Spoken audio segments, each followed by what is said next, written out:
Hi, Miss Bookman. Hello. How are you today? You're looking cute. Oh, thank you so much. I got a little sun yesterday. Oh, okay. So that was nice. I took the kids swimming, so I got to lounge about a little bit in the sun. I'm just opening up the manual here. Look for it. Here it is. How's your week been so far? Pretty good. It's been good. How has yours been? Pretty good. Pretty good.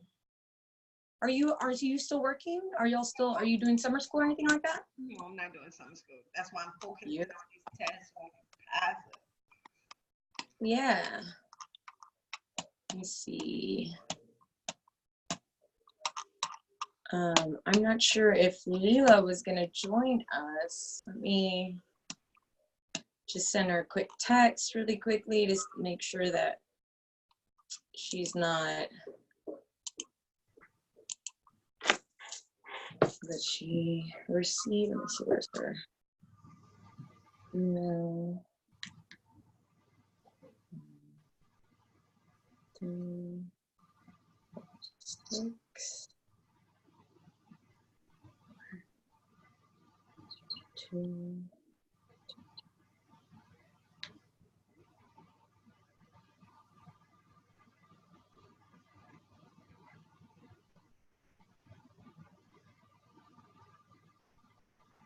She had mentioned that maybe she was going to attend later, or she would get in here. Did she say that? Yeah, she said 2 would be fine. I knew she said she was doing some babysitting, but she said 2 o'clock. Yes. Okay. Well, we can wait on her. We can wait on her, see if she responds. Well, I just sent her a quick text. We'll see if she gets it, if she responds. So how have you been studying? How have you been preparing for the?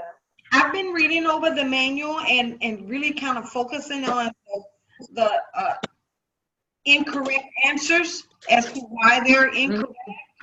Yeah. Why? Exactly. Why they're not the right answer. Yeah, go back and look at the correct answer and compare it to the actual question. Right.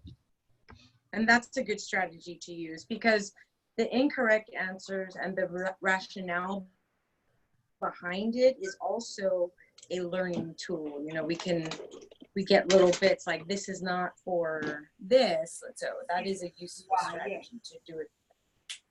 Have you been looking over that PPR checklist? Yes. Or the because I know I need that.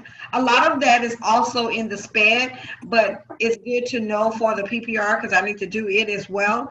So yeah, I've been looking at it for the SPED stuff. So I want to put, at least those SPED terms down.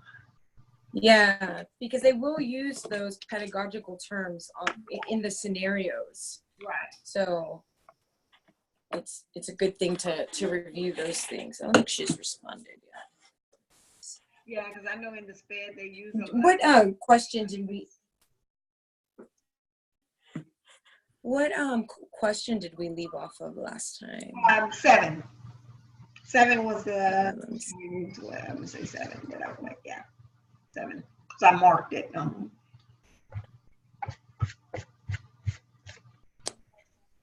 Okay. We'll just wait a little bit more and then we'll. Okay. Go. You have any big plans for the summer? No, we're just waiting. My husband's job is kind of messing up our plans. Like they ask you what vacation days you want to take, and when you put them down, you deny them. What are you going to deny them for? If you ask me, so I always do his vacation schedule. So I'm like, oh my gosh. So man, that's kind of messing up some things. I told him, well, I can't even plan anything because they denied whatever I put down there. Like, I don't know what it is. Yeah. Yeah. That's the way it out. Yeah. I just want to be I want to take the test this month because I've really been Right. really like practicing and studying and stuff. And I don't want to be worried. I'll be on my vacation in July and then say, "Oh, I'm worried about with this test." You know, I want to enjoy myself. Right. Will you excuse me for just 1 second? Apparently we have someone attending live in person for it. So I'm going to go bring her in over here with us. That's fine. That's fine.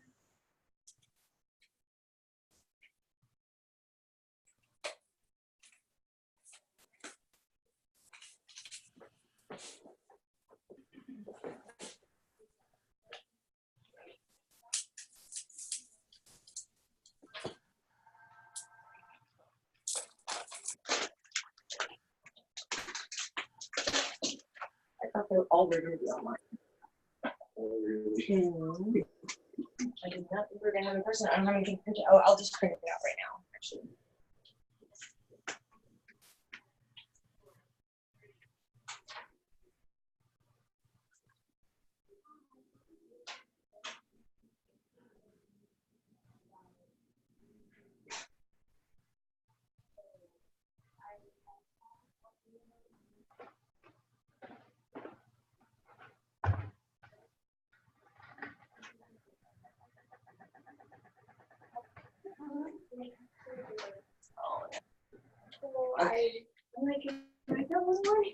Yes, well, we have someone online, and so you can sit right here. I'm going to get you the questions we'll be going over printed for you, and then we'll get started here. There was supposed to be someone else that attended online, but I'm not sure they haven't logged on just yet. Okay, so let's see.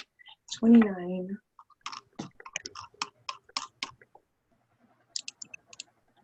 Test July 8th. Oh really? July 8th already scheduled.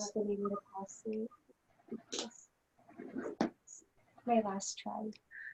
Oh no, we'll get it.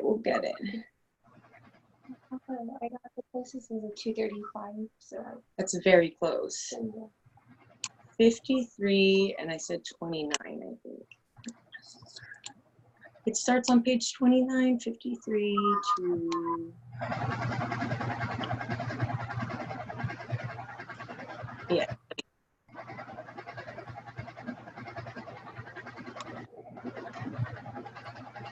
You said, I'm going to do range 29 and 53. Well, this printer, so you could just say hello to Ms. Bookman. This is our other student that will be participating today. I'm also going to get you another sheet. okay.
How many times have you taken the test?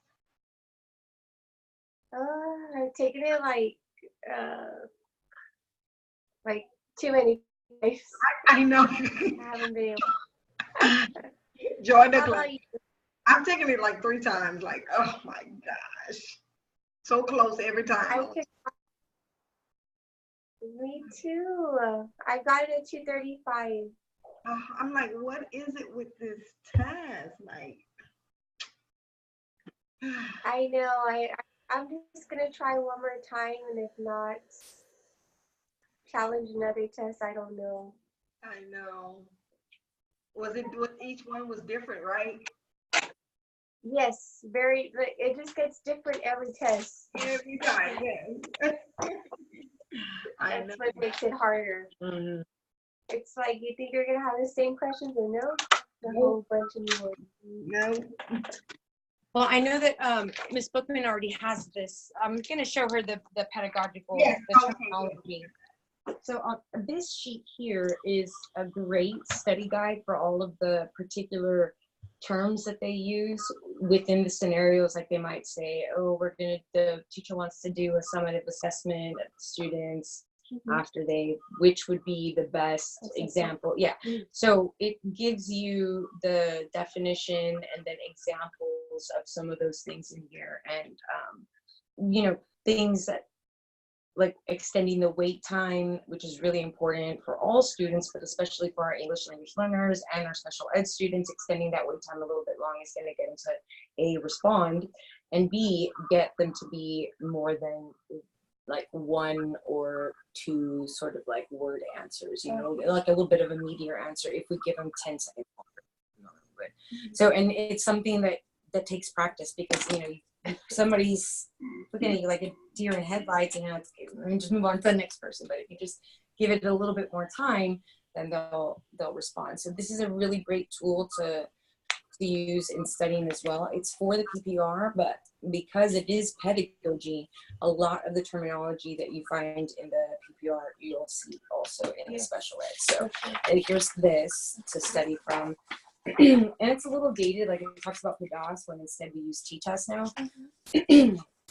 But other than that, and I believe the Bloom's taxonomy, the last two are switched now. Synthesis is now the highest level of rigor that you can sort of achieve when you're trying to go for critical thinking. We're going to start on question 7 because that's where we left off last time. And the strategies that we use, first and foremost, is to ask yourself, what is the question asking? Like, what is the goal for the question? If the teacher's doing something, what's the teacher's goal? Like, what is the question asking of me? Put it like sort of in your own words so that you, because they word it on purpose in a tricky way.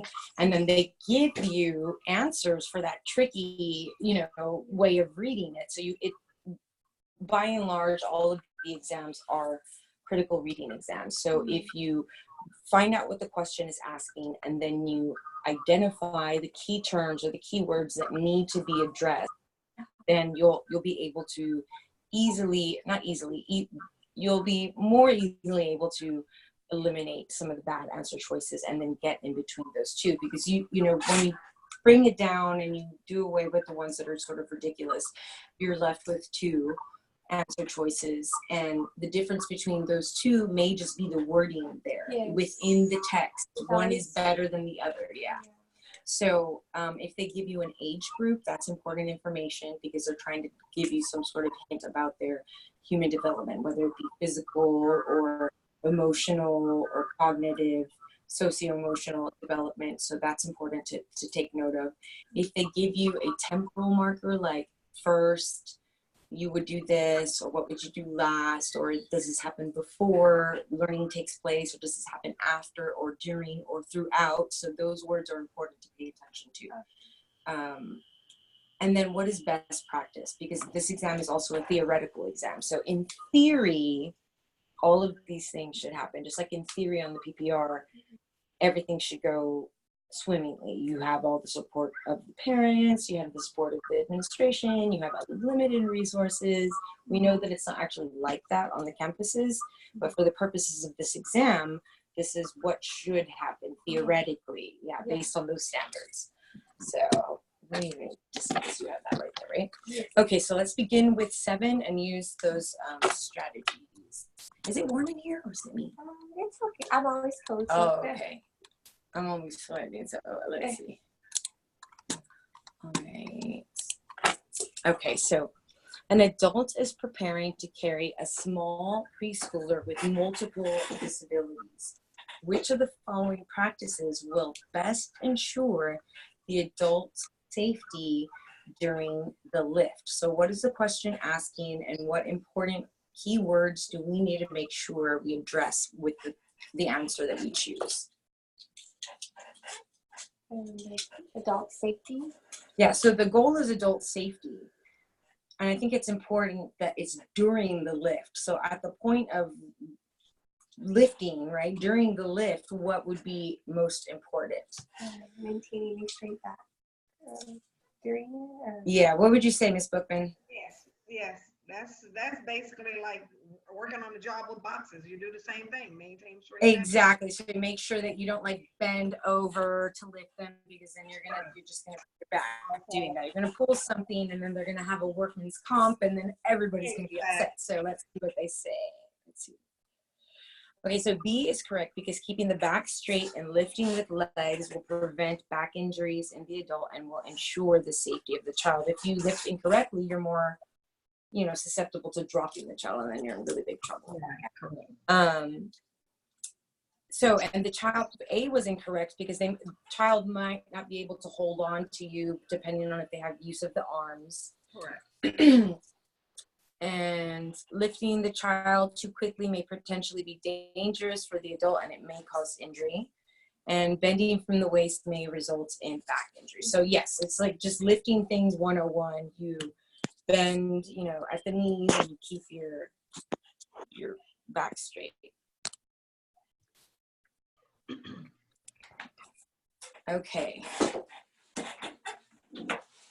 That was kind of an easy. That was a freebie easy one. I don't know. Are there any questions like that on the actual exam? Like that simple?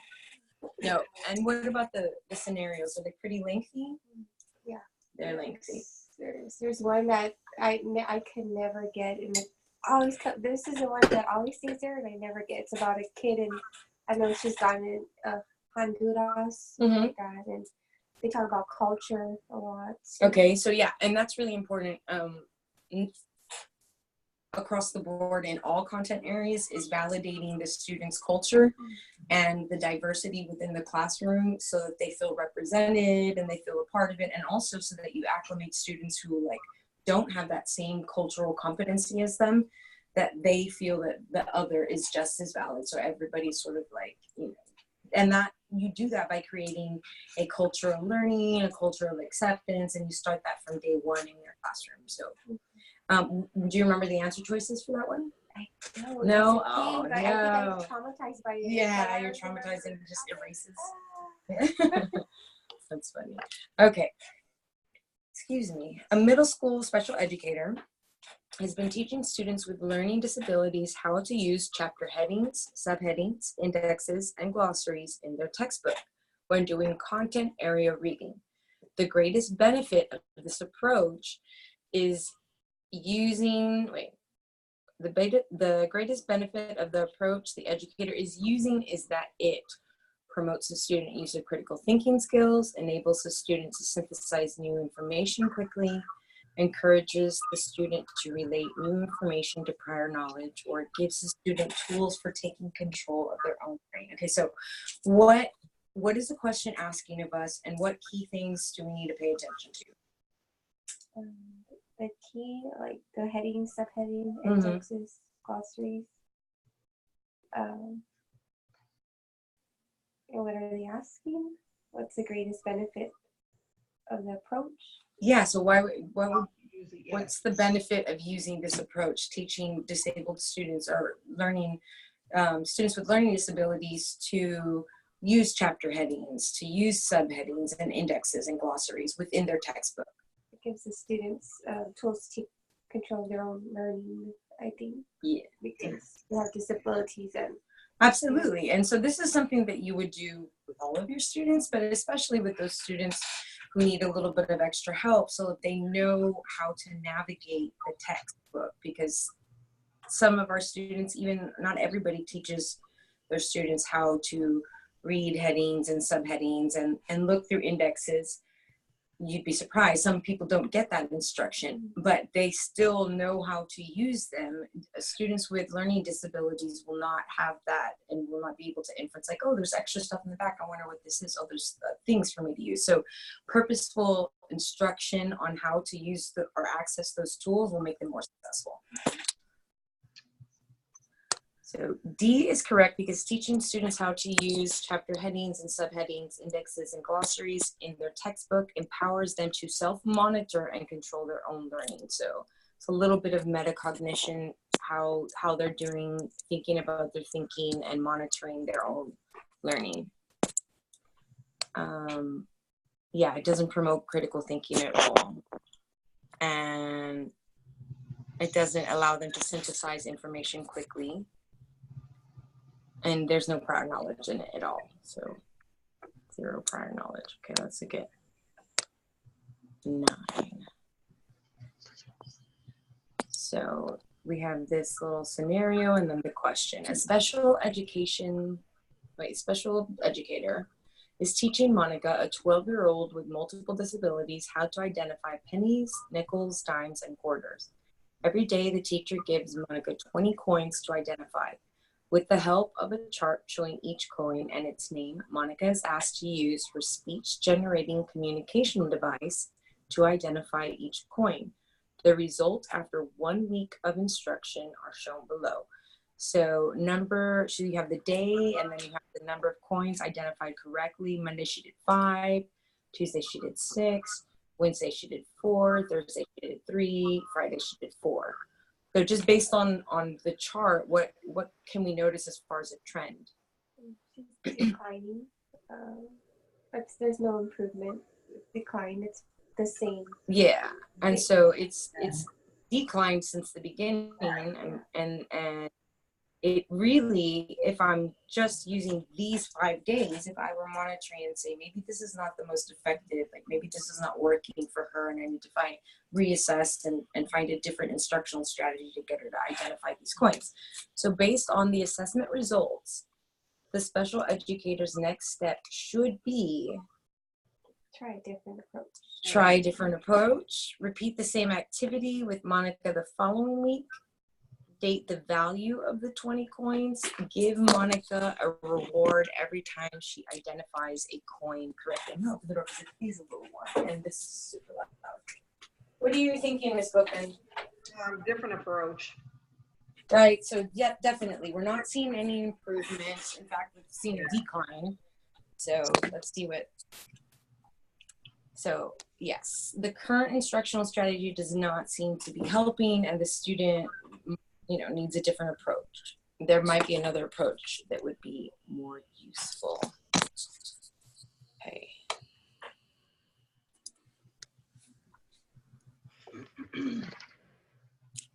Okay. 10 months ago, 16-year-old Andrew suffered a head injury in an automobile accident and was left legally blind. Since the accident, Andrew seldom leaves his house. A few friends occasionally come over to listen to music, but Andrew fears that they will get bored and stop visiting.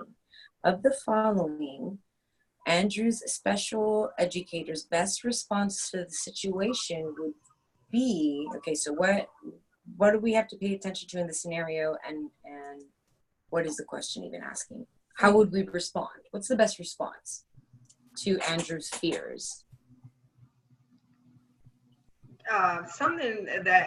Some activity that he would like to do, like he would want to, that would keep, like everyone else most likely will participate in the activity with him to get him socially active with them. So something he would like to do, I would say.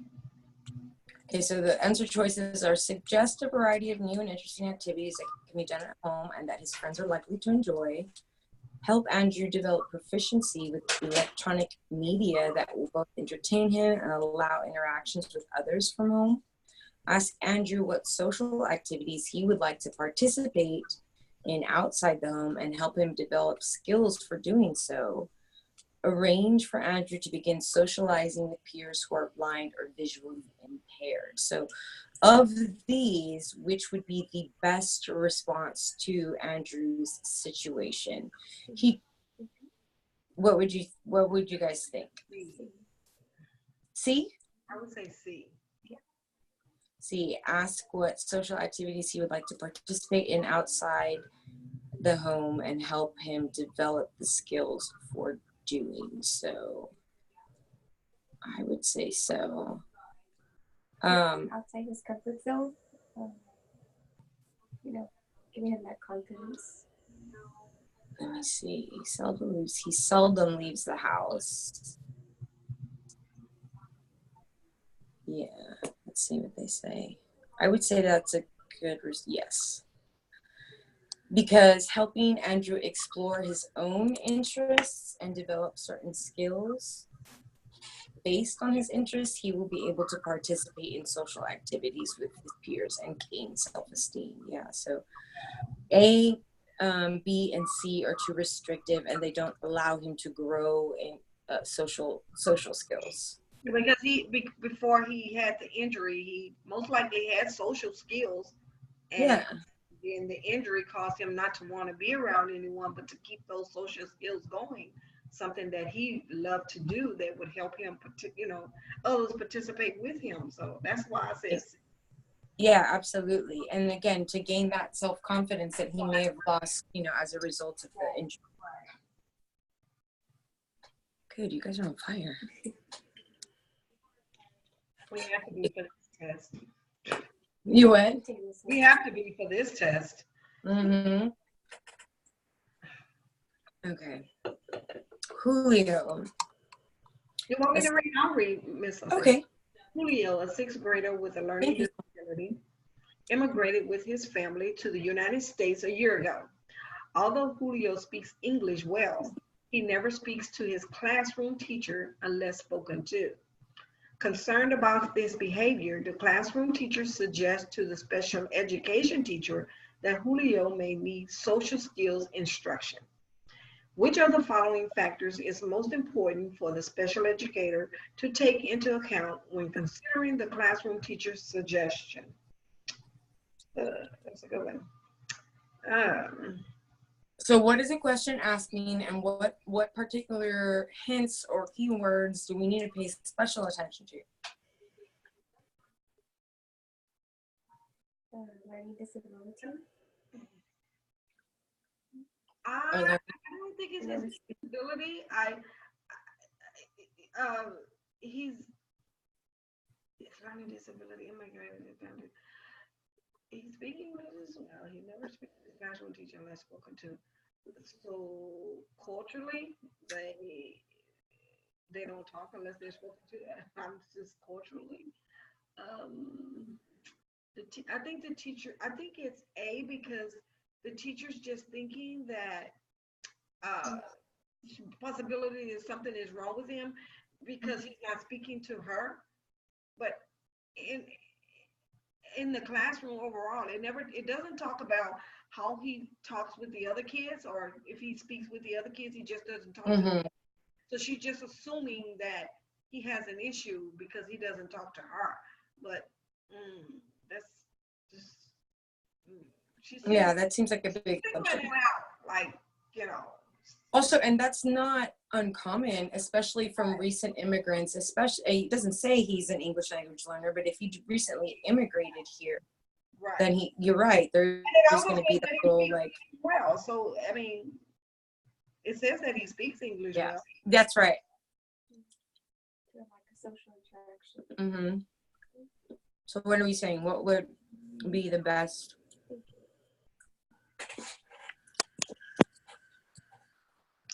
Yes. A, because cultural differences can easily, he speaks English well, but the cultural difference might be, he hasn't acclimated to the culture just yet. Can be misinterpreted. In some places, you don't speak until you're spoken to, Right. That's the way that it is. Different cultures have different attitudes toward teachers. Speaking to the teacher only when spoken to may be a cultural preference and may not be related to lack of social skills. B and C are incorrect because there's no evidence in the scenario that the student lacks self-confidence or is being abused at home. And if it doesn't say it in the scenario, then don't add it to the scenario. That's not part of it. So if it's not there, then it's not there.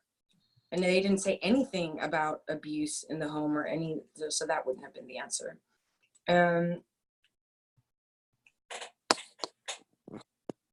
What was D? I don't even remember what the D response was.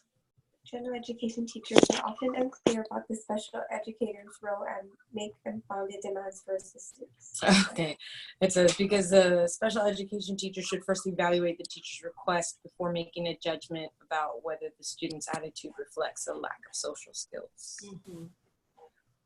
But yes, that is correct.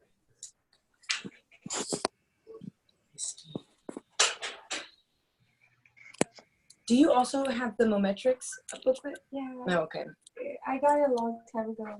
It's only good for like the content stuff. Like if you don't know the laws already, or if you don't know how to what to look for when you're identifying, or like the way it's only good for if you're barely beginning and you have no point of reference on what special education is. It's not going to prepare you for the exam because the exam is going to be totally different. Yeah. That's why I don't use it anymore, but I did look at it at the beginning. Yes, and that's what it's for. It's mostly in the beginning when you're learning the concepts. Right. And here, this is more like application. And like I said, just critical reading. Like, what is the question asking and what keywords are there so that I can make the best choice given the scenario. Okay. Of the following, the most effective means of providing program continuity for children transitioning from preschool to kinder is to offer. So what's the question asking?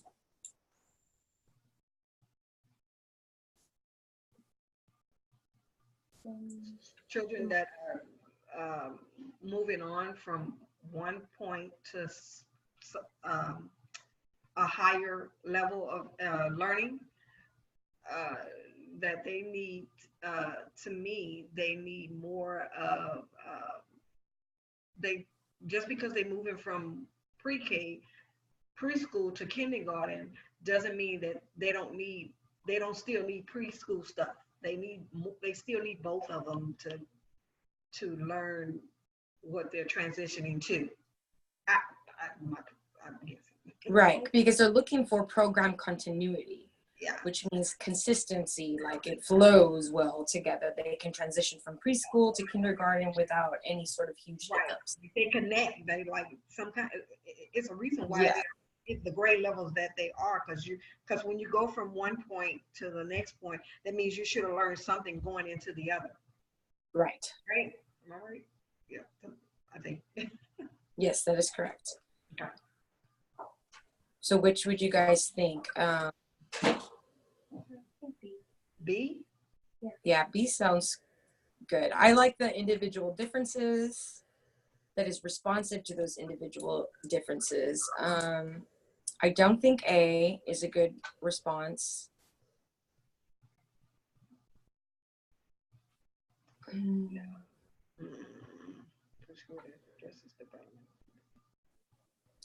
And while C might be good to be in a preschool that has that strongly emphasizes literacy skills, that's not going to add to program continuity. Like that's not going to be what makes it, what addresses what they're asking for.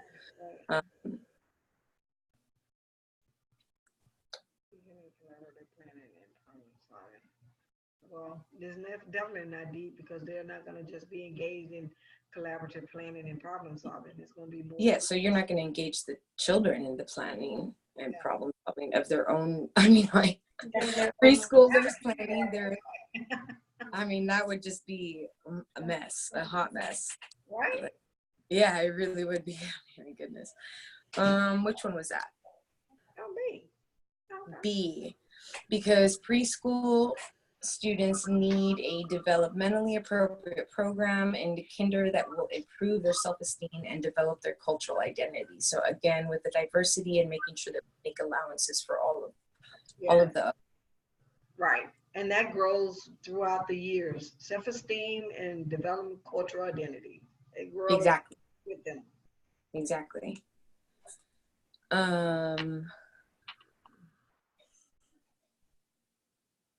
Yeah, and so not just literacy is not enough to make sure that you have program continuity. So, and preschoolers are not mature enough to work independently. My 4-year-old will, run amok. Okay. Ms. Bookman, you want to read this one? Miss Louie, a kindergarten teacher, shows an unfamiliar storybook to the student. She asks the student to point to the title of the book and open the book to the first page of the story. After the teacher reads a few pages, she asks the student to point to the words. The teacher is most likely assessing the student's awareness that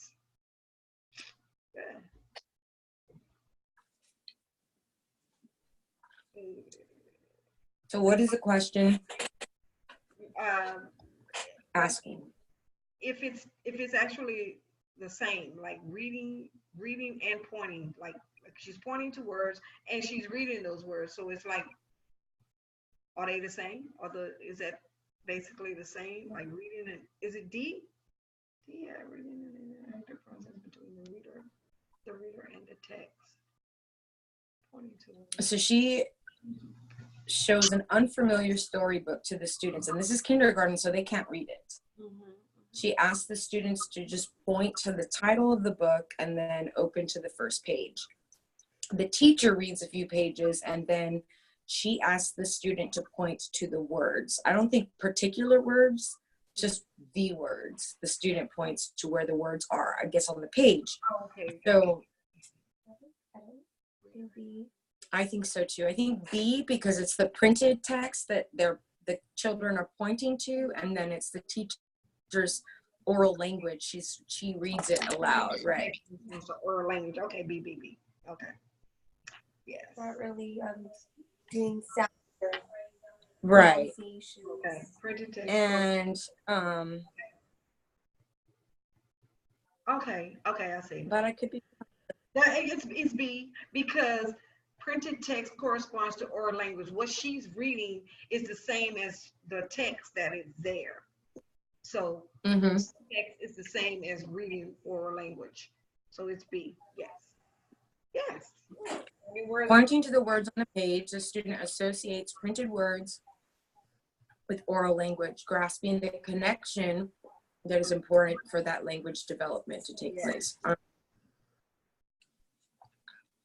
Okay, it's not D because an interactive activity would involve teacher asking questions and the students answering them.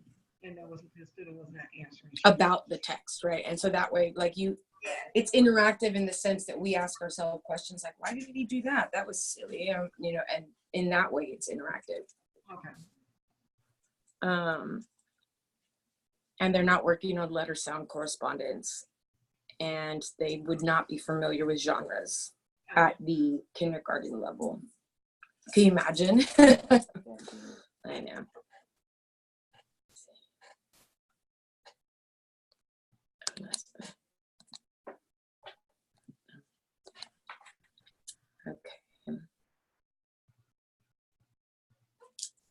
Okay. A special education teacher prepares a group of students to listen to a story about a whale by asking them what they know about whales and writing the students' responses on the board. This activity is likely to facilitate comprehension of the story, primarily because it will promote students to learn more about the topic, encourage the students to use metacognitive strategies. Remember, metacognitive is just within yourself, thinking about your own thinking. Integrate oral and written vocabulary skills, connect new information to the students' background knowledge. What is this activity doing? Well, primarily? I'm asking them what they know about the whales. So that's called prior knowledge. Prior knowledge. Yeah. What you know. Background knowledge, yes. Okay. This is similar to the KW. Yeah, well, Yeah. what you want to learn, and then, you know, what you learn. What you want to know, and then what you learn. So this is just the know portion of it, but that is an activity that engages prior knowledge. And prior knowledge is like a lasso that you throw out at the new concept, and the students are able to like bring that new concept and make it their own. So, and that makes it the connection between the new concept and the prior knowledge. So D would be the best response, right?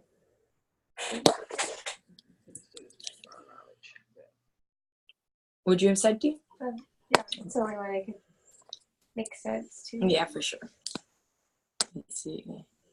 Because the student's background information about whales will help them acquire new information about the topic. So like I said, it's that little lasso that you give to them, and they throw it out, and they're able to make that connection and make the new knowledge their own. Okay, use the information below to answer the question that follows. Ms. Ortiz is a special educator who teaches in a middle school resource room.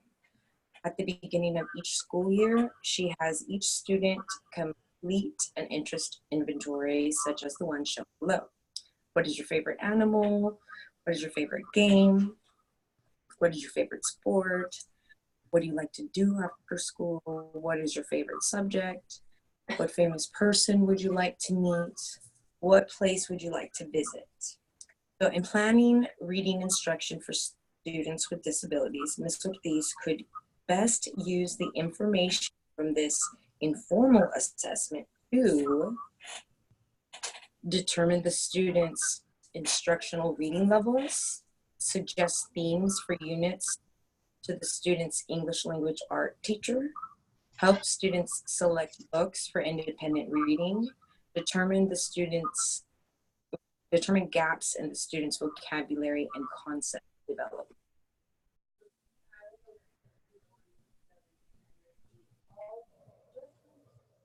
This is tricky.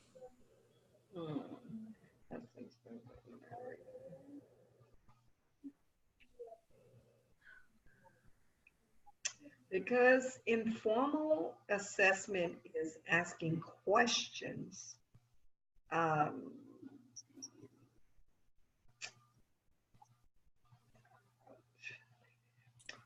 See? Help students select books for independent reading. What can we do away with? And you can bet yourself $5 that's not the answer because this.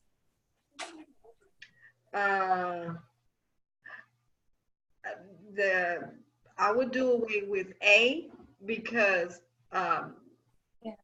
you're not doing this. You're not doing a lesson to find out a student's instructional reading level. Like you're not trying to find out what level they are. No, and that's not how we do it. You know. Right. Exactly. You know. Right. So I would do away with A for sure. I would do away with B because the themes for the unit, all students are not going to like the same theme anyway. So, like, suggest themes for the unit. Yeah. Like, everybody's not going to be on the same page. Like, oh, I agree with that. I like that theme. I would do away with B as well. Yeah. What if they're like, oh, my favorite animal is a saber cat. Yeah. Or my favorite animal is a woolly mammoth. Like, the language arts teacher is not going to do a lesson on woolly mammoths. Right. Maybe, but gaps in students. I would do away with D because that's like picking and choosing on the student. Like you think one child could do it in one class. How would you ascertain that from this list, from the responses? You wouldn't be able to judge any gaps in vocabulary or concept development. It's not, you're not assessing that. This is an informal assessment, and that what you're assessing is interest. It's an interest inventory. And so the only response that has something to do with interest would be to help them select books for independent read, because you would know, oh, look at this on extinct animals. Maybe you'd be, interested in this. Some like games, some like sports, some like animals, some like, it's their interest. Exactly. And they will be prone more to read that than, you know, whatever else somebody else likes. Like, so it's their interest. Exactly. So because an inventory of the student's interests, so C is correct, because the inventory of the student's interests will help the students select independent reading. So an inventory of students' interests will not determine students' instructional reading levels. It will not, under any circumstances. Because the teacher does not need an inventory of the student's interest in order to plan lessons for language arts. And the inventory of student interest will not pinpoint any deficiencies in their vocabulary or concept development. Like I said, it wouldn't assess that. Right.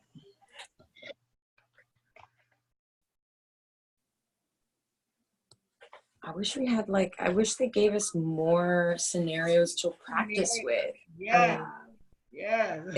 They are so crazy about keeping all their stuff under lock and key. Yeah. And then some of these scenarios are like, well, some of the questions that they're asking are super long. Like, Yeah. just like, I'm like, something short and get to the point. I guess they could now. On the actual exam, are they very, very long? Yeah. Yeah. It's like this is like you lose your place in what they're actually asking, so you have to read the question over again and over and over. But do you have stuff so that's why it's important to make sure that in your own words you find, okay, what's the goal of this? What am I looking for? Is it an instructional strategy? Yeah, you have to read it all to like pull out your own words to make your own sentence. Like really have to, because they're so super long. Like, oh, I don't need that. You have to delete this and delete that, but it's still super long. Absolutely. Wait, did I skip one? Oh yeah, I did. 16. Will you read that for me? Sure. Which of the following activities performed by young children while a story is being read to them would most likely encourage them to listen for meaning? So we want to encourage them to listen for meaning.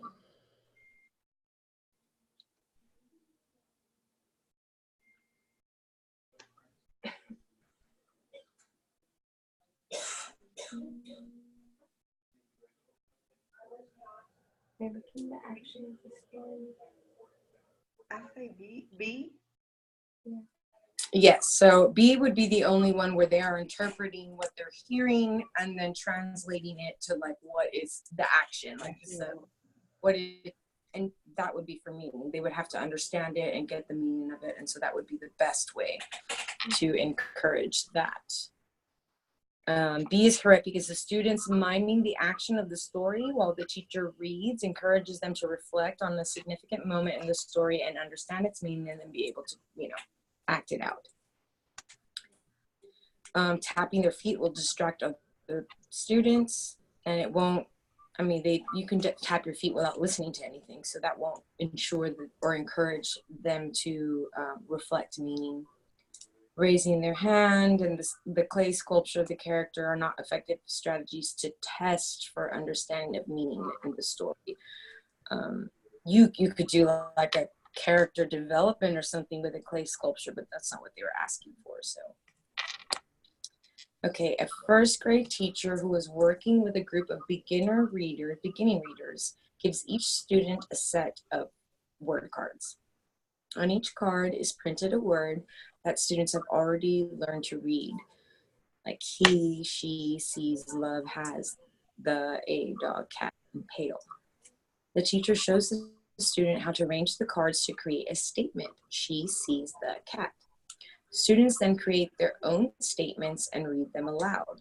One goal of this activity is to promote the students' reading development by reinforcing word recognition skills. In addition, this activity can be expected to promote the students' writing development by, okay, so what's the question asking?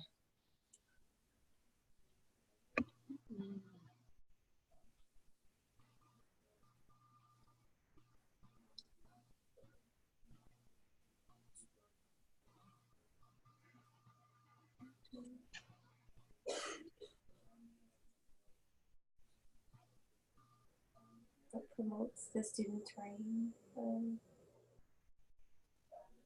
This is actually the section that has the lowest ELA, and it's the biggest.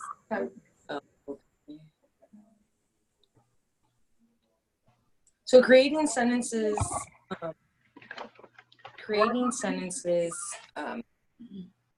excuse me, you said what?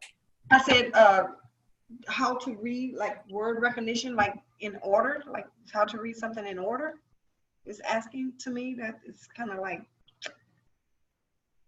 reinforcing word recognition. Well, that was the first goal. And the question is asking this activity, how will this activity help improve students' writing development?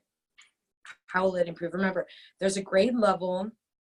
So pay attention to that. They're beginning readers.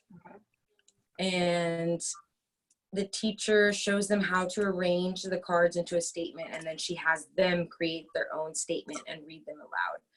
The goal of that activity that she did was to promote the students' reading development by reinforcing the word recognition, but it also does something else for writing. What would that be? What is that something else for their writing development? To help them understand.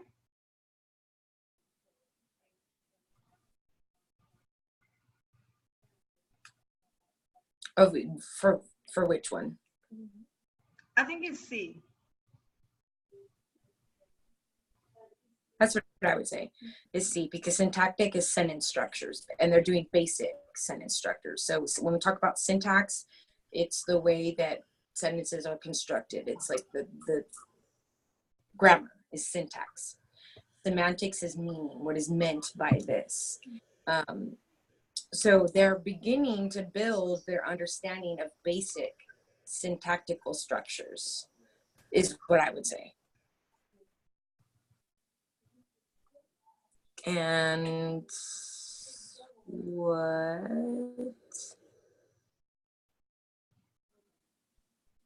is that? What was it? What was that one that we said? C, building their understanding. Oh, okay, good. I thought it was wrong. I was like, oh my God, what am I doing with myself? Okay, yes, C, because interactive writing activity will help the students understand how to create complete sentences using familiar words. So they'll be able to play around with those basic syntactical structures.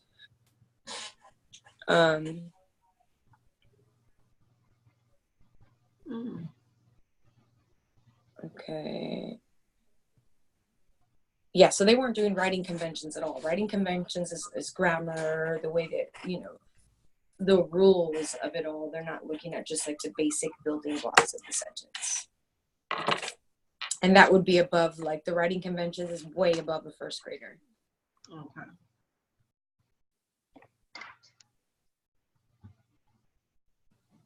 Let me see.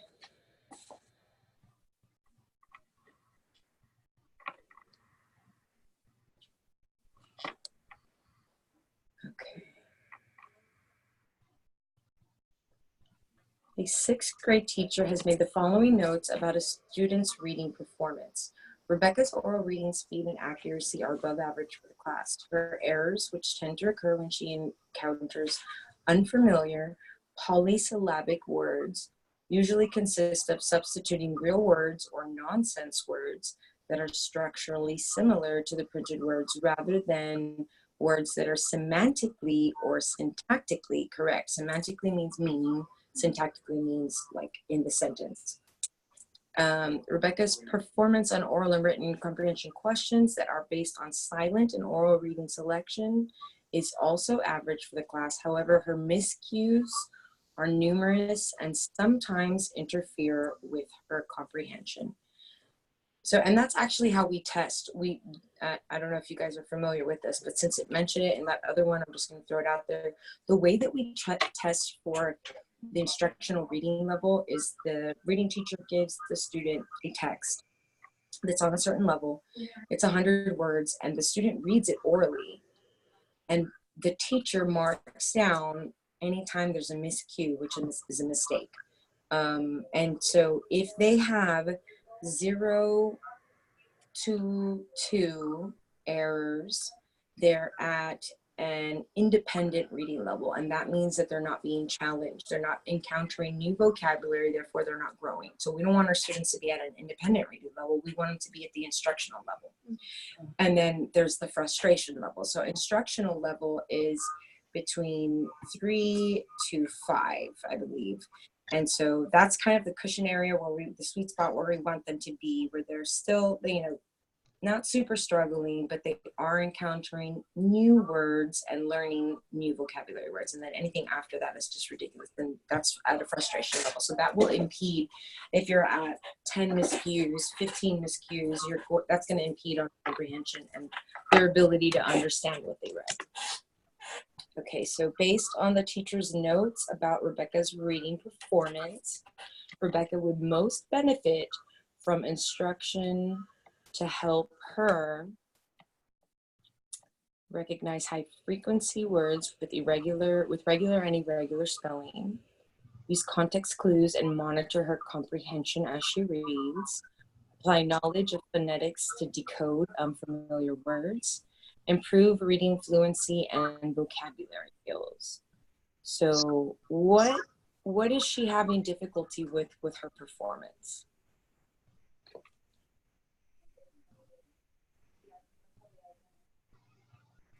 With her comprehension. Comprehension. And her miscues, but her miscues come from what? Where are her errors? On oral and written comprehension. But in the first paragraph, they show you that her speed and accuracy are above average. Her errors are when she encounters unfamiliar polysyllabic words. So multisyllabic, polysyllabic words that she is unfamiliar with. She doesn't try to, you know, use context clues to figure out what that is. She just kind of either substitute a real word or makes up a nonsense word in its place. Use context clues, right? Like yes, I would say B would be the most beneficial for that particular problem that she's having, because she's unfamiliar with these polysyllabic words. And then instead of trying to, you know, ascertain it from above and below using context clues, she makes something up and then it impedes on her comprehension. So also having her monitor that comprehension is that second part of it. So the first part of it was context clues for the multi-syllabic, and then the monitoring her, that's what it was. Yeah, because it gets her independence and keeps her away from doing the same thing. Yes. Okay, yes. Are you in agreement for B, Ms. Bookman? Yes. Let's see what this said. Oh, yes, B is correct because using context clues will help Rebecca improve her comprehension skills, and then we want for her to encourage self-monitoring of their own, you know, comprehension.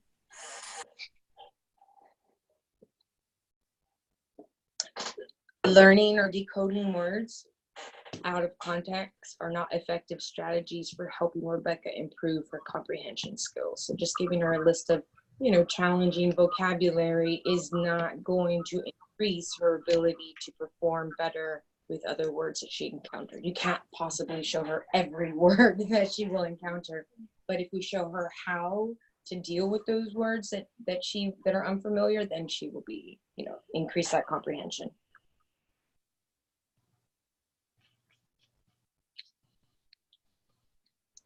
A teacher regularly analyzes the attempted spellings of emergent readers. In addition to providing information about students' spelling development, the teacher's approach would best help I lost my thing. In addition to providing information about students' spelling development, the teacher's approach would best help the teacher assess students. So what is this approach assessing? She regularly analyzes attempted spelling of emergent readers.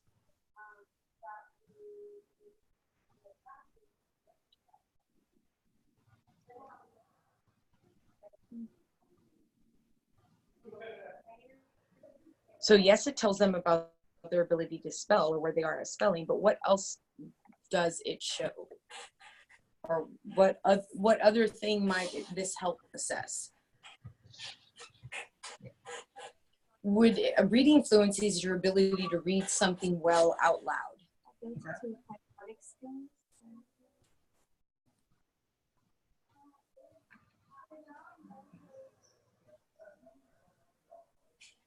I would say so, but why? Because in order to spell, you need to know how to pronounce it. Yeah, you need to be able to, you know, identify the sound. phonemes, between, the letter sound, yes, correspondence. So, and you find that typically of emergent readers that they'll spell like possibly phonetically, especially with words that they're unfamiliar with. So they'll spell it the way that it sounds, but based on our, our spelling rules, it may or may not be correct. It wouldn't be word identification strategies, because that's not what it does. The teacher's approach would best help the teacher assess students' word identification strategies. It's not doing that at all. Knowledge of comprehension strategies, that would mean that they read something and they were able to understand it. Exactly. So this would be like for a passage, it were a longer passage, but you wouldn't get that from looking at the just particular spellings or misspellings. And like I said, level of reading fluency, that is an oral, like I'm reading it out to you aloud. And how fluent am I doing this? So that one would for sure be out. When you're taking the exam, make sure that before you eliminate one, you justify why that's eliminated, because so many times, especially in these sessions, someone will eliminate the correct answer and then they'll spend a good little while picking between the three that they have available. But it doesn't matter how long you look at it, those three, you have a 0% chance if you already eliminated the correct answer. So make sure you can bet yourself $5 that's not the answer. Okay, so C is correct, because analyzing the invented spelling of emergent readers, and like I said, emergent readers will do that a lot. They'll spell phonetically because they don't know all the rules yet. It'll allow the teacher to assess the student's understanding of phonemic awareness to determine where they are and how they're able to apply phonemic awareness skills to decode words.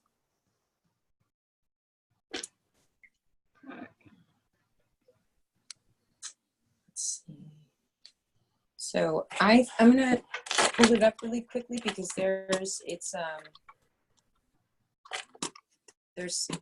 4 or 5 levels. Oh, sure. Let me see.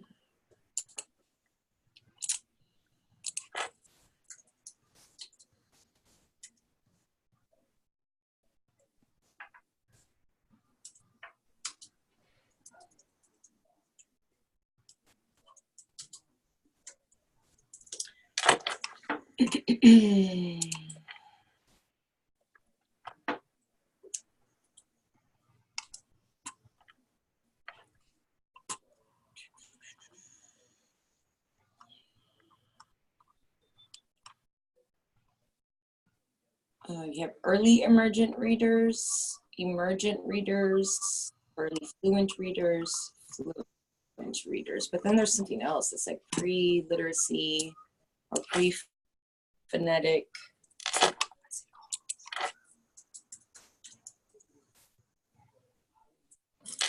Pre-phonetic stage.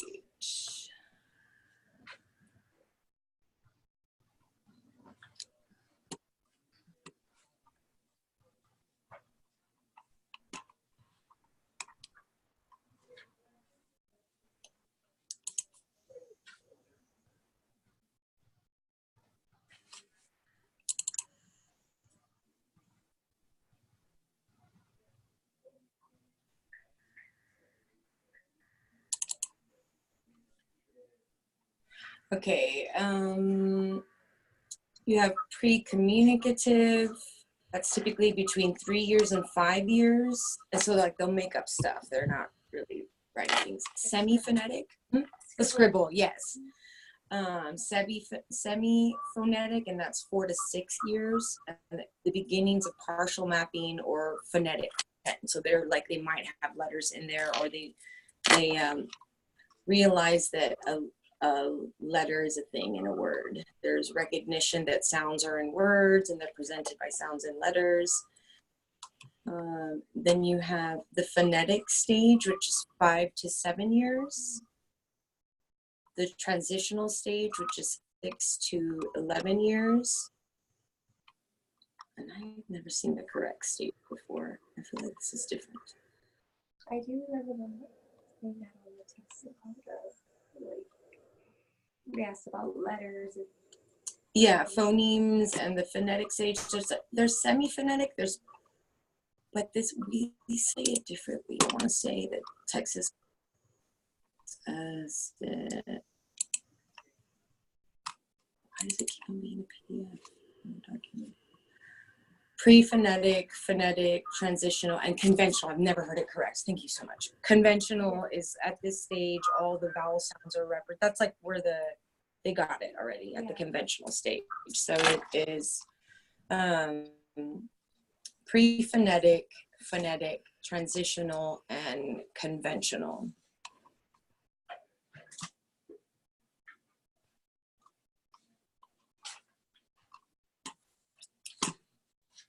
Okay. Do you remember any other any other concepts that were there in the? This is the writing about like the scribbling. Mm-hmm. So that would be pre-phonetic or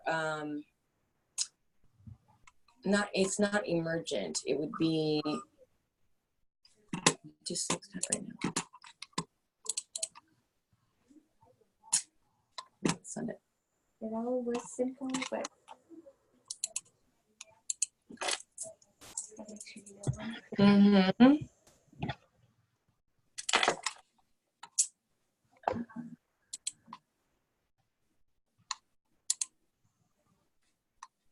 Okay, so you have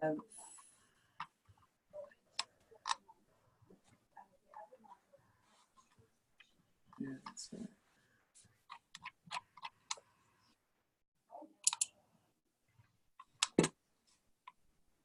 Child development and emergent literacy. And new.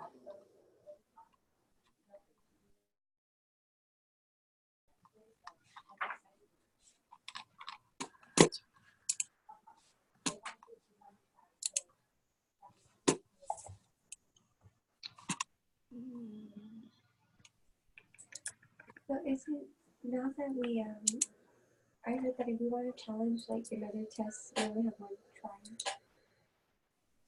try. After.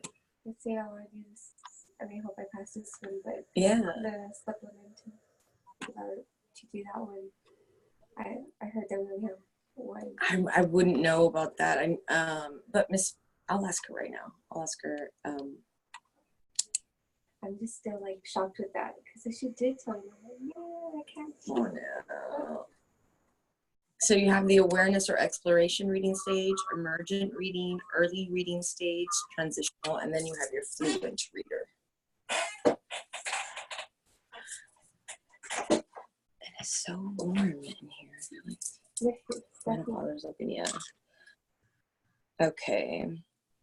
Let's see. To promote students' reading fluency, a 5th grade teacher plans activities in which students and their assigned partners engaged in repeated oral reading. When the teacher assembles the reading materials for the activity, the teacher should assign each pair of the student passages from the text that. So what is the question asking? And what's the goal? What are we looking for? To promote students reading. So her goal is reading fluency, to promote reading fluency. And as the question is particularly asking, what should she consider, or which of these should she assemble in order to promote a reading fluency when she's planning these activities?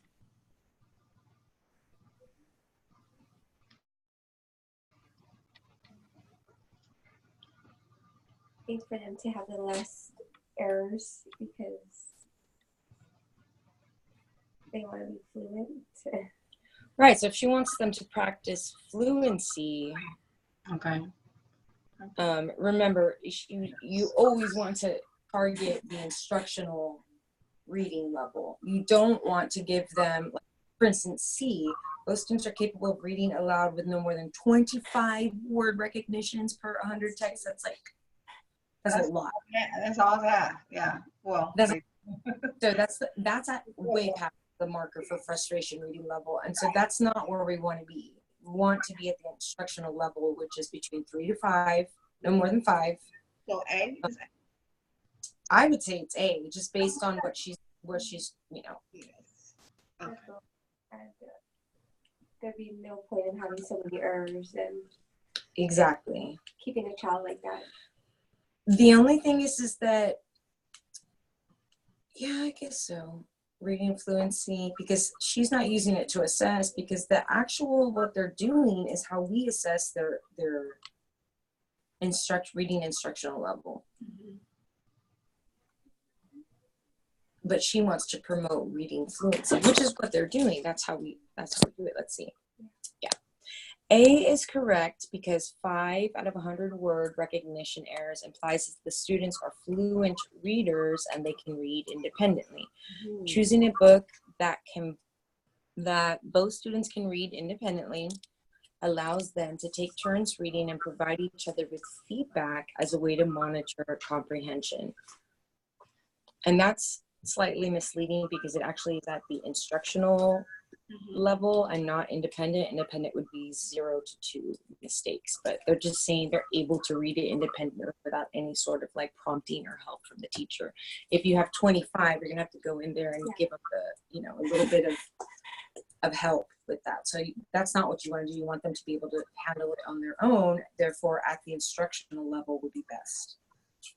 I don't know why they don't use that terminology here. Because 25 out of 100 words recognition errors implies that the text selected is too difficult and it's not the independent reading level of the students. But neither is 5, so. Okay.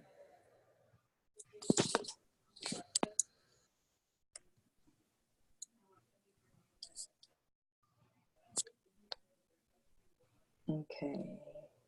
Use the information below to answer the question that follows. A middle school teacher plans the following activities in connection with a field trip: to view a photojournalism exhibit at the museum. Before the trip, students study how elements of design and photographic techniques express ideas and communicate meaning. The teacher gives students a list of questions to read and consider as they view the exhibit. After the trip, students work in small groups to write answers to the question. In a whole class discussion, students share their reactions to the exhibit and their group answers to the question. Which of the following additional activities would best help the teacher informally assess students' understanding of the way visual images and elements of design create meaning? Okay. So what's the question asking, and then what particular things should we pay attention?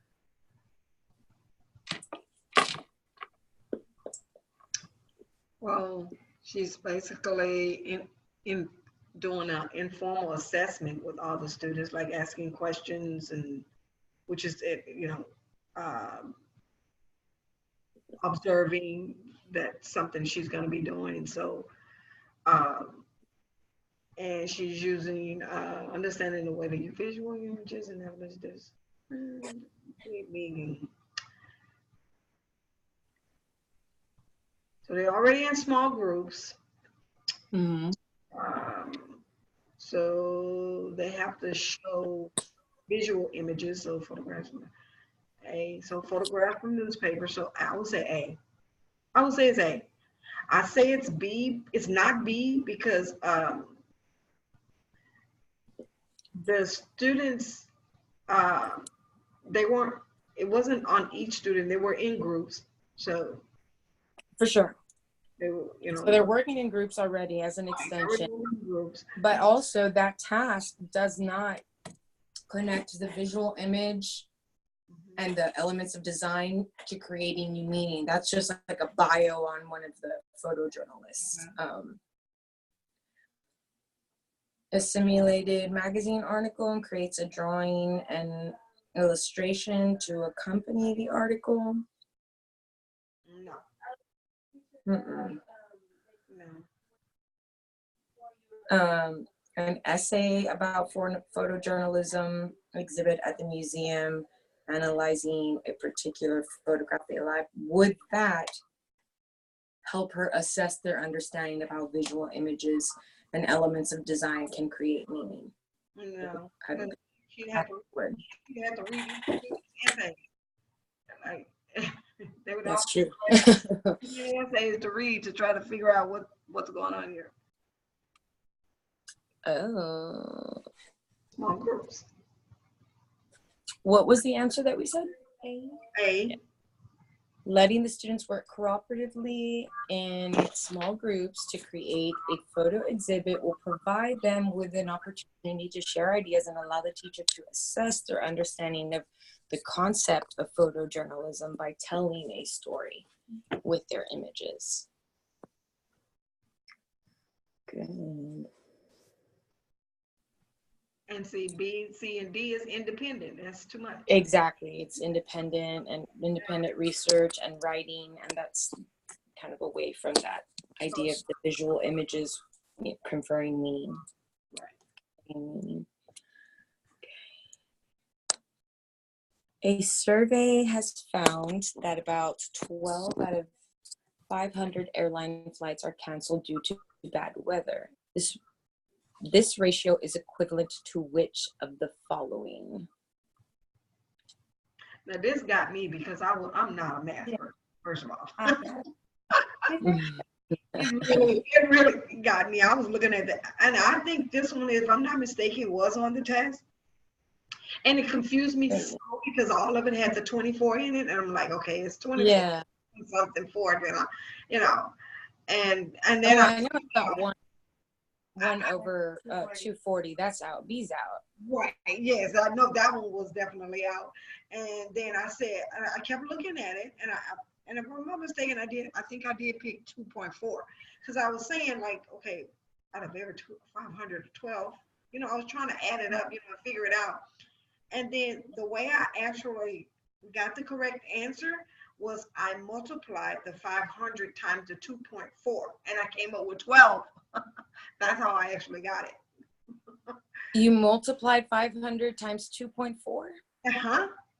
And came up with 12. I was like, I was just thinking 10 over 50. Is it?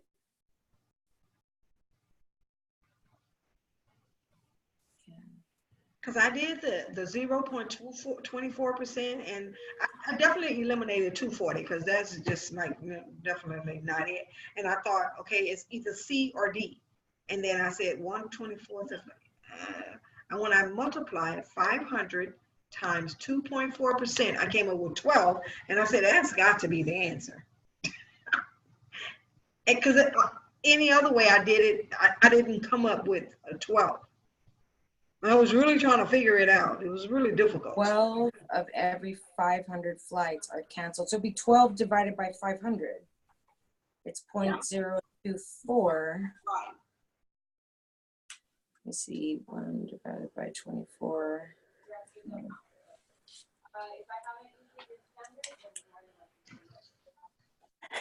This is an awful question. Why do you guys have this question? What? I stayed on that question, like I really literally stayed on that question because it was on the test. I was like, oh my God. Yeah, there it is. 12 of 500.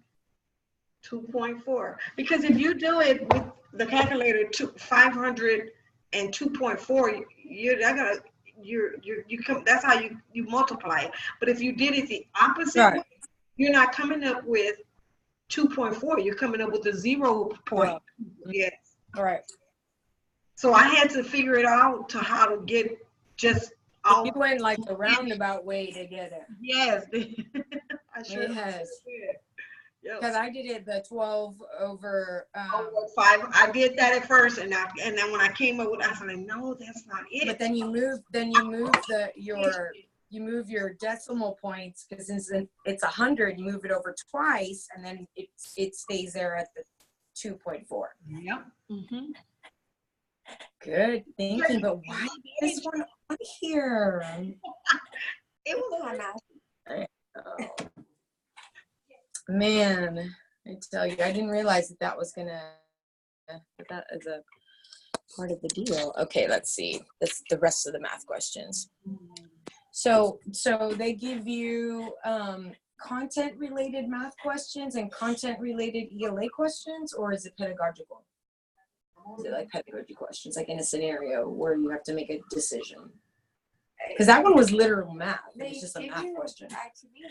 Oh, okay. They give you like math like that and the scenario. Okay. And do you have the use of a calculator? I think you do, right? Okay. calculator on the computer. I did it. Okay. One on the computer. Yes. Yeah, because if I could use a calculator, I could do that. But I mean, I'm Yeah. not gonna 12 over 500. I can't do that division in my brain. Like that's not. Yeah, my brain exactly. Yeah. Yeah. It's one on the computer that you can actually use. Okay, awesome. Let's see. Use the diagrams below to answer the question that follows. Bricks are stacked in the pattern shown above. If the pattern continues, how many bricks will there be stacked in a stack that has 7 layers?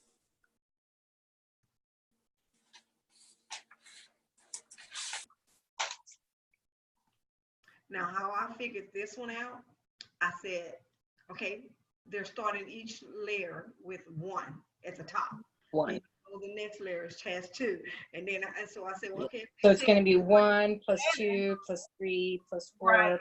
plus 5. So if you 6 started plus at the 7. bottom, if you started at the bottom with 7, like 7 layers, and then you go up to 1. 6. Yeah, exactly. Because I was drawing them on the paper. That one was on the test too. I was drawing it on the paper. I was like, okay, here we go. Yeah. So it was actually, it was, the answer is, I want to say 28 was 28 B. So it's 3 and 6 and 10 and 15 and 21. Yeah, it's 28. Mm-hmm. So yes, so each layer 7 plus 6 plus 5. Okay. All right. Man. So that one is on there also, huh? Mm-hmm. Have you seen? I remember saying that one. Okay. So students in a 3rd grade class are playing a board game. On each player's turn, the player spins a spinner that is divided into 4 quadrants, as shown below. The teacher overhears the student remark, "Since I haven't spun a 4 yet, I'll probably get a 4 on this turn." The student has demonstrated a misconception regarding which of the following mathematical concepts? Even in all numbers? Self. She's thinking of her own self. Like when she's going to get it. So C, independent, because she's thinking of self event, her time, only her time. Each player's turn, spins divided. Sure. She's not thinking about when everybody else is doing it. She's thinking about like independent, like just her. Like, oh, if it's just me, since, that's her conception of it. Okay. But is that a math concept? Yes, it could be because I think the reason I say that is because she's talking about self. She says, since I haven't spun a 4 yet, she spun all of them. She said, I'll probably get a 4 on this turn, on her turn, like for her herself. But as far as like rate, mathematical and ratio, someone else has already gotten a 4. So it's just for her, the 4 hasn't come up, but it's definitely not rational. It's definitely not mean and median.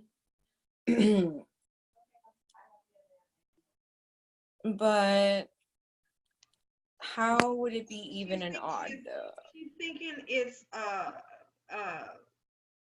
independent because in the previous ones she spun whatever she spun. A 1, a 2, a 3. 1, 2, and 3, and so she's thinking that okay, there's a guarantee I'm gonna get a 4, but there's no guarantee that she's gonna get it. So she's independently thinking, hey, this is what's gonna happen.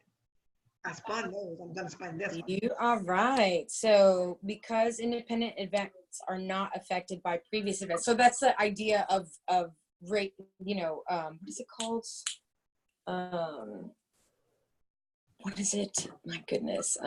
Like the randomness of numbers, like, yes. like Yeah. So just because it hasn't come yet doesn't mean that it's going to come for her, and it doesn't mean that it's not going to go. It hasn't happened for someone else. Yeah, that's the way So people find the casino. Like, oh, yeah, I didn't get it this time, but I'm going to get it that time. You know. Yeah. So there's no guarantee that the student will get a 4.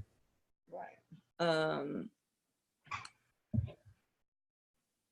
Mean and median are both averages, and that doesn't apply. And because even numbers can be divided into equal groups, but odd numbers cannot be divided into equal groups, that mathematical concept of odd and even numbers does not apply to these scenarios. So, yeah, so the idea that it can be random and you could continue to spin a 2 every time or a 3. No. It was the individual event. Yes. So the previous events don't ensure the likelihood of her getting that. Just because she spun a 1 and a 2 and a 3, it's like statistics. Right. Yeah, it doesn't mean, because there's always those 4 options. And so there are always 4 options coming up. So every time she spins it, like, she can get 1 and 2 and 3. And so it's for sure because of the previous events that the next event was going to be a 4.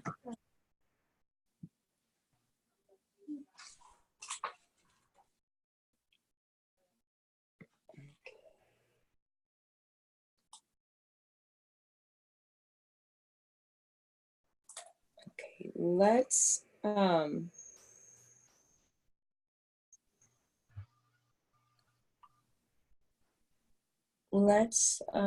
are you available for next week for Zoom?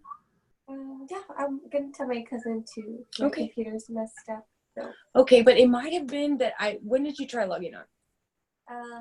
It's because I can't open my computer. Oh no. So she's gonna try to okay. fix it. Like, it won't even go on the internet or anything. So it's my personal. Oh no. Yeah, but I should be able to fix. She's gonna come this week. Okay, well, either way, you can come in or you can do it via Zoom, and then your face will be right above Miss Bookman's. We actually had someone else last time, but she never got back to me.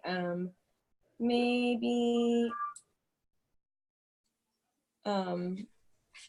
it was too crazy with the babies, because she was gonna be babysitting, right? She said. Right. Yes. And I know how that goes. I mean, sometimes it's just it's too much. But let me see. Next Wednesday, Miss Bookman, are you available? Yes. Same time, same place? Yes, ma'am. All righty. Well, put you down, and I will. Are we using this? I'm gonna try to. Are you gonna send a new link? No, I will. It has to be a new link, so I'll send you the new link. Okay. And then I'll also see if I can find some additional questions that we could take a look at, because I know these are They are a little bit babyish, but that's the way that all of them are. Like we use the PPR, and it's so everybody's like, this is so much easier than the regular PPR. But you just have to take the strategies and like the critical reading and just apply it to the larger scenarios. Yeah. So we'll do that, and we'll meet next week. If you guys have, if you look, Wednesday is Juneteenth, so most. Oh, that's right. Okay, so you want to do Thursday instead? Oh, that's fine. It's Thursday. Yeah, let's do Thursday. I didn't realize, but it is Juneteenth. Texas and their wicked ways. Yeah. Yes, ma'am. I don't know if Jean had told you that you got the wrong email. Yeah, I tried. I never got them, but it's because you put I think like a 1 and it's an L. Oh no. Yeah, just if you like said anything. Yes. Can you actually write it down? Here, right here for me. That way. Yeah, old school. Special ed at 2. Mm-hmm.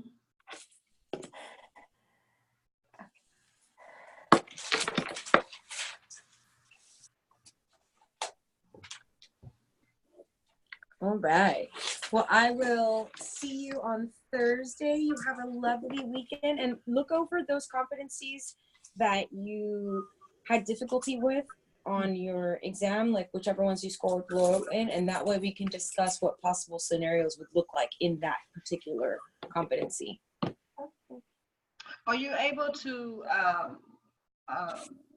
open me up so I can see what dates they have available for testing? Yes, I'll let Mr. Martin, Mr. Villa know that that you're ready to get a date, and that way you can plan that out and get that on the books. And Okay. you take yours July 8th. Okay. Okay. Well, sounds good. Next Wednesday, 2 o'clock. I mean, Thursday. Sorry, Thursday. Thursday. All right. Well, you enjoy your weekend. Okay, you both do the same. Thank you. Okay. Bye-bye. See you. Yes, it's so nice meeting you. Bye-bye. Bye-bye. Bye-bye. Bye-bye.